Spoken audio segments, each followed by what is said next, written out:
Meraih kebebasan keuangan bukan hanya soal cara cepat kaya di usia muda, tapi bisa dimulai dengan mengatur keuanganmu secara disiplin.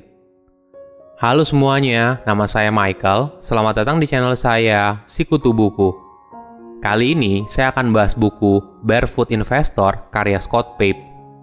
Sebelum kita mulai, buat kalian yang mau support channel ini agar terus berkarya, caranya gampang banget. Kalian cukup klik subscribe dan nyalakan loncengnya.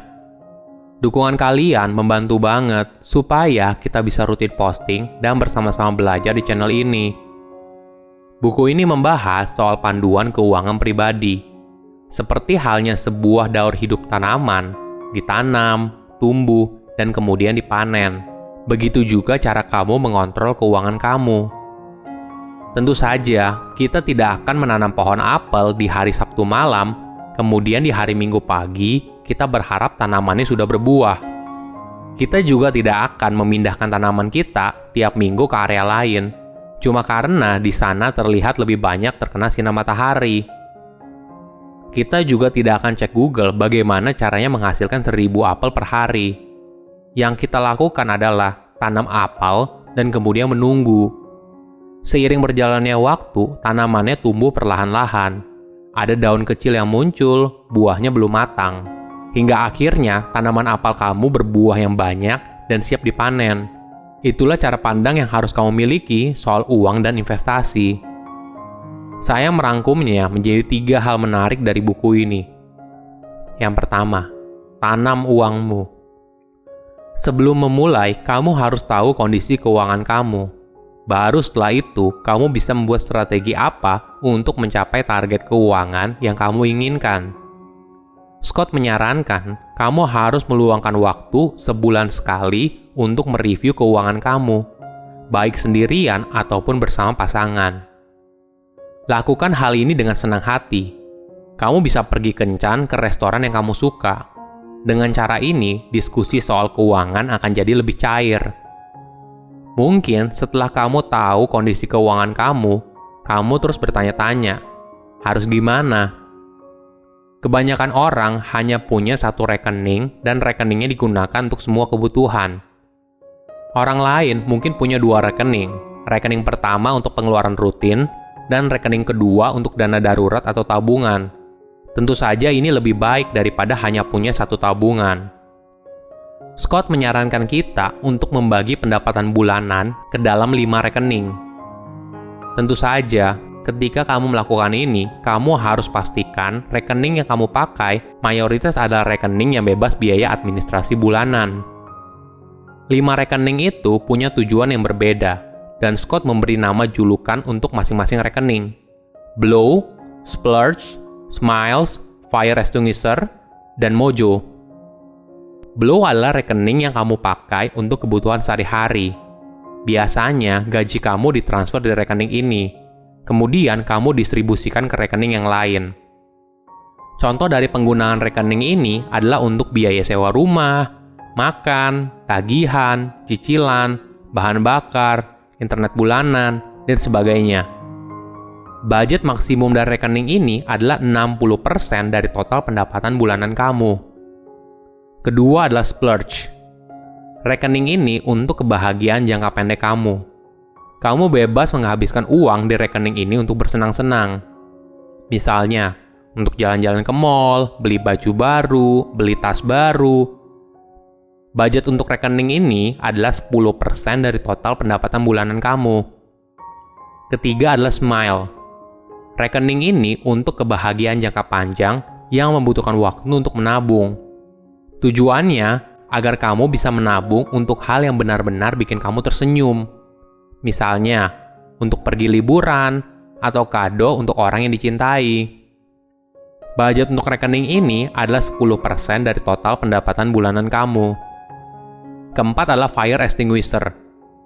Rekening ini sesuai dengan namanya, yaitu untuk memadamkan api. Api yang dimaksud adalah kebakaran keuanganmu. Misalnya, untuk bayar hutang, tabungan cicilan DP rumah, dan sebagainya.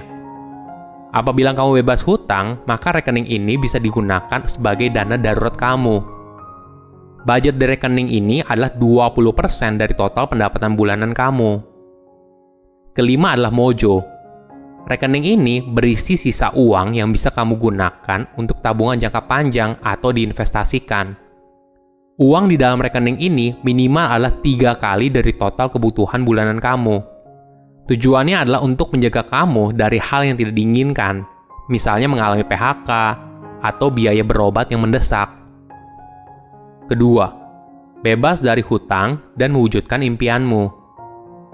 Jika kamu berhutang, berarti kamu tidak bebas secara finansial.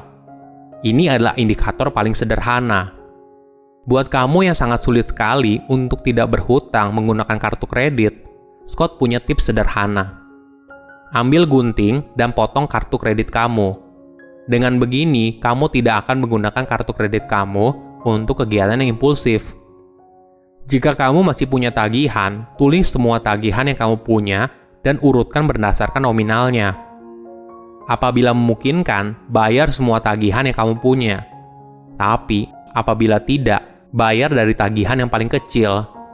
Tindakan ini akan memberikanmu perasaan kalau kamu mengalami kemajuan dan rasa pencapaian.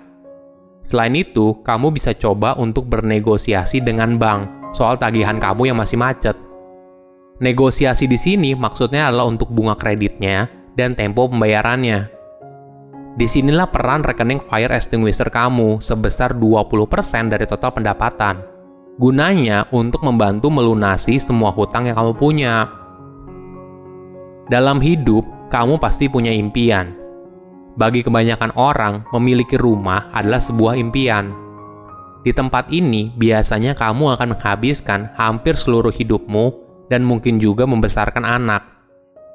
Scott memberikan beberapa rekomendasi apabila kamu ingin membeli rumah. Belilah rumah sesuai kemampuan.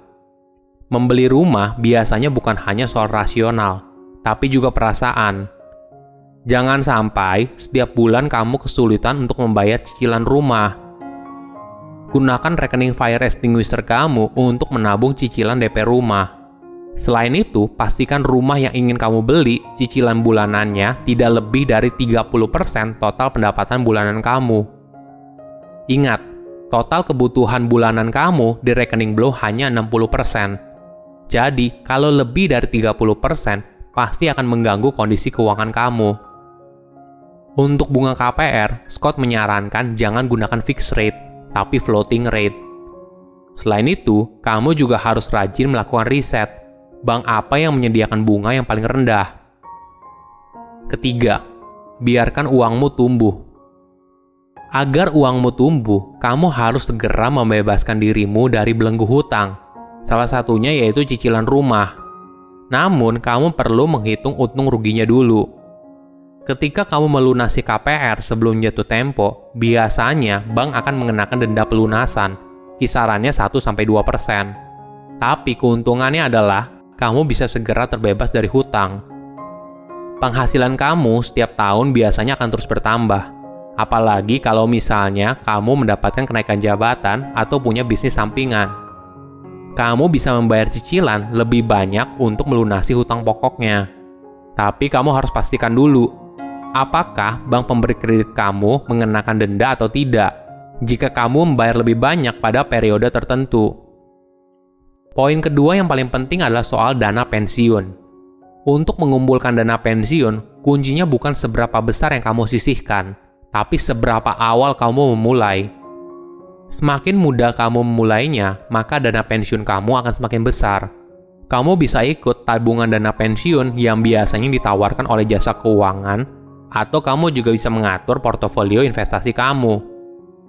Ingat, semakin mudah kamu memulainya, maka hidup kamu ketika pensiun akan semakin aman. Mencapai kebebasan keuangan bukan soal menjadi cepat kaya, tapi bisa juga dengan cara mengatur keuangan dan mempersiapkan masa tua yang dimulai sejak dini. Silahkan komen di kolom komentar pelajaran apa yang kalian dapat ketika baca buku ini. Selain itu, komen juga mau buku apa lagi yang saya review di video berikutnya. Saya undur diri, jangan lupa subscribe channel YouTube Sikutu Buku. Bye-bye.